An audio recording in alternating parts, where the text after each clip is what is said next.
ফিরলাম বিরতির পর।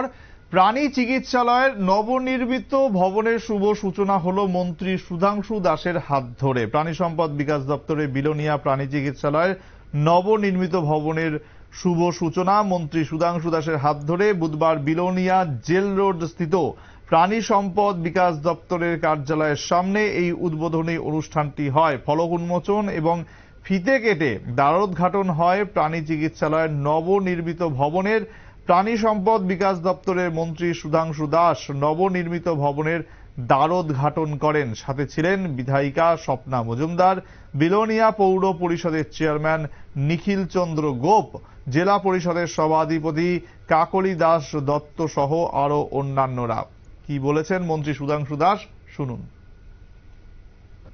বিলোনিয়াবাসীর জন্য আজকের দিনটা অত্যন্ত গুরুত্বপূর্ণ এবং বিশেষ করে পশুপালন দপ্তরের সাথে যুক্ত আমাদের কর্মচারী বন্ধু যারা আছেন, ভেটেরিয়ান যারা আছেন, তাদের জন্য অত্যন্ত গুরুত্বপূর্ণ দিন।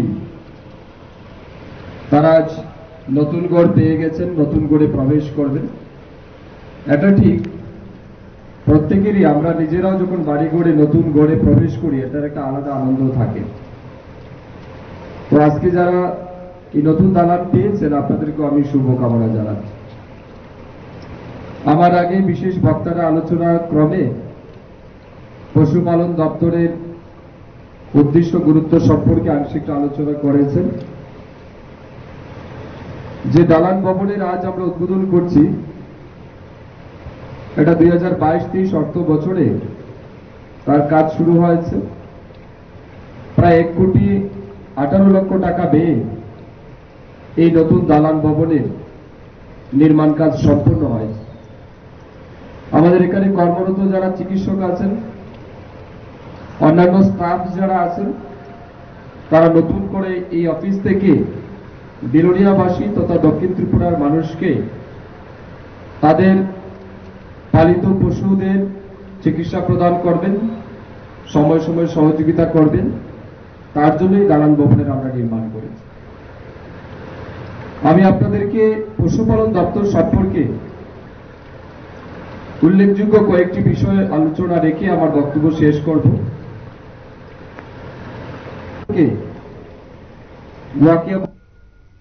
সুতরাং আজ প্রাণী সম্পদ বিকাশ দপ্তরের উদ্যোগে প্রাণী চিকিৎসালয়ের নবনির্মিত ভবনের উদ্বোধন হয়েছে এবং উদ্বোধন করেছেন মন্ত্রী সুধাংশু দাস। সেখানে কিন্তু এলাকার বহু মানুষ আজ উপস্থিত ছিলেন এবং